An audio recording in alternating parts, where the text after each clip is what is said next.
Hello everybody, this is Joel Shank from Toledo, Ohio, and I wanted to post a quick video today and say two things. The first thing I would like to say is thank you to everyone out there in the interwebs land, whether you received an email from me or saw a Facebook post.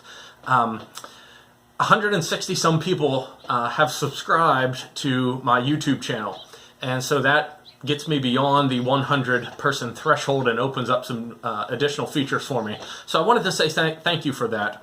As I mentioned in the email and the Facebook post that I sent out, I'm a pastor of a small congregation, about 50 people on a Sunday, and I'm trying to figure out ministry and discipleship and church leadership in this age of coronavirus pandemic. So this is some uncharted territory, and one of the things I wanted to begin to do was to experiment with some YouTube videos. But my congregation alone wouldn't get me beyond that 100 person threshold. So I put a request out there, and many of you answered it, and like I said, I'm up to over 160 people subscribing, so thank you. And it was also good to just sort of reconnect with a lot of people that I hadn't before. Definitely some pastoral colleagues, some old seminary friends, even some old high school friends that I hadn't seen or heard much about. So shout out to Southmoreland Senior High School and a couple of the people from there that subscribed. Family, a lot of different people. It's just a real joy to see all the ways that my life has intersected with people all across the country, some people in some other countries. And even some people I don't even know, friends of friends of friends who, somehow got the word and subscribed. So thank you. I'm past that threshold. I reached the goal. And as I said, if you don't watch any more videos, I take no offense, but it at least opens up and gives me some more tools and functionality to work with. The second thing that I wanted to do then today on this video is tell you a little bit of some of the ideas that I've been having for how to use this channel during this time where we're supposed to shelter in place. As you may see from here, I'm in my office, but I'm the only one here who comes in on a regular basis, so I'm not spreading any potential coronavirus germs or whatever that I may be carrying. I have no symptoms, but who knows? We don't really know if we're carrying it until it's too late. So I wanted to share a couple ideas I had for what I'll be doing with this channel until we can begin meeting publicly. But first I wanted to begin with a little scripture verse. This is Ephesians 5, 15 and 16. The Apostle Paul says, "So be careful to live your life wisely, not foolishly. Take advantage of every opportunity, because these are evil times." Well, it's interesting to reflect on these times as evil times. They're certainly not evil in the sense of a malicious attack from another person or another group or anything like that. But definitely, when we think of global pandemic, when we think of disease, it's definitely exposed our world, the vulnerability of our world and the vulnerability of our networks and our economies and even our individual physical bodies. And so our world in many ways has descended into chaos. Our world has changed in some ways not for the better, though definitely there are people tapping into their better angels rather than their lower demons at this time. And so for all of those who are tapping into their higher angels, really inspiring stories that are happening during this time. But definitely, I like that sentiment that Paul talks about, like, be careful how you live your life wisely and not foolishly. And so I would encourage you to live your life wisely, even as our normal rhythms and routines are thrown a wrench into, and things aren't carrying on as normal. A little bit of a side reading hobby that I've had for about the last year is I've been really interested in Stoic philosophy as a philosophy for life. I read A Guide to the Good Life by William Irving, and I subscribe to the Daily Stoic by Ryan Holiday. That's a website you can go to, and I'm fascinated by that philosophy, but also, I'm still even toying around with the idea of doing a Stoic Teachings of Jesus series at some point. I still need to get a little more familiar with it. But I find a lot of resonance between some tenets of Christianity and the teachings of Jesus with some Stoic philosophy. They're not completely the same, but I find a lot of resonance with that. So anyway, from the Daily Stoic, I saw this idea, a recent post, and it was talking about a live time. A live time.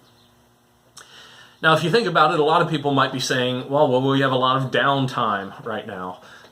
Or we're just sort of wasting time or killing time. And many people are doing that. And in fact, I do that to some degree, right? We have our Netflix queue lined up. We're, I don't know, just hanging out, trying to figure out what to do. For those of us who, maybe you're in a situation where you're laid off work, or you're not supposed to be reporting, or you're at home with the kids trying to figure out, how to structure your day. So we might just think about dead time or downtime or wasting time. But the Daily Stoic idea was to think about this as a live time.